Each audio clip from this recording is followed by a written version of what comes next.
You're standing in front of cameras, lights on you, everyone knows your name. You're smiling, acting, singing, doing what you were praised for your whole life. People admire you, fans cheer for you, and yet, the moment you get home, silence hits you like a wall. That's when it gets real. That's when the questions start whispering. Who am I, really?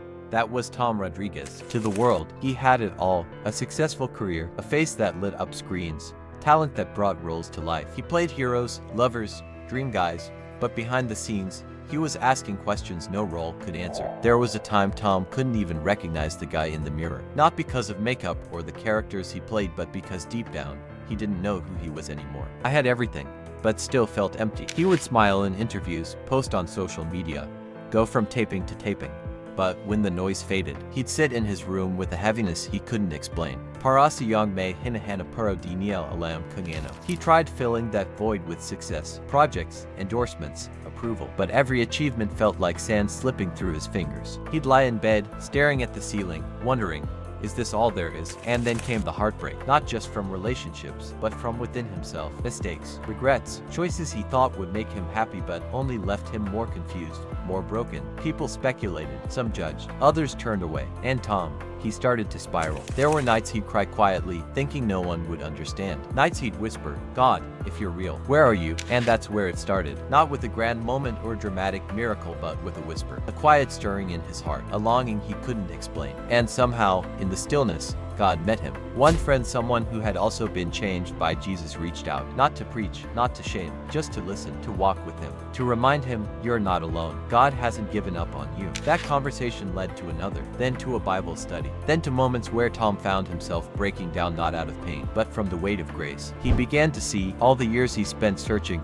performing, proving God had been there all along, not waiting for him to be perfect, but just waiting for him to come home. Tom surrendered his life to Jesus, not because someone forced him to, not to fix his public image, but because he finally saw the truth: nothing in this world could fill the God-shaped hole inside him. And it wasn't instant. Faith didn't make life suddenly easy. He still had to face himself, his past, his wounds, his fears. But this time, he wasn't facing it alone. There was peace, a kind he had never known before. He started praying, really praying. He opened his Bible, not as a religious duty, but like someone who was starving, finally tasting real food. Verses hit different. Worship brought him to tears. And for the first time in a long time, he felt whole. He didn't need the spotlight anymore to feel seen. He didn't need applause to feel loved, because he knew deeply, fully, that the one who created him, the one who knew every part of him, never left his side. Looking back, Tom now says, if I hadn't been broken, I wouldn't have searched. If I hadn't been lost, I wouldn't have been found. His story is not about fame or failure, or even just finding religion. It's about grace. It's about a God who chases after us even when we're running in the wrong direction. It's about coming home. Maybe you're watching this right now, and you're in that same space, successful on the outside, but aching inside. Or maybe you feel like you've messed up too much, like God wouldn't want someone like you. But here's the truth: God's not waiting for the perfect version of you. He just wants you. You don't have to perform. You don't have to pretend. You don't have to carry it all alone. If he can meet someone like Tom on the other side of the fame, the heartbreak, the searching, he can meet you too, right where you are. Pause for a moment, think about it. What are you really searching for? Because maybe, just maybe, the peace you've been chasing, the purpose you've been craving, it's not out there in the world. It's been waiting for you all along, in him. If this story touched you, don't scroll just yet. Take a breath, close your eyes, say a short prayer, even if you haven't prayed in years. Just say, Lord, I'm here. I want to know you. And if this video reminded you of someone, a friend, a loved one who's struggling, share this with them. You never know what one testimony can do. God's not finished with your story. Maybe today is just the beginning.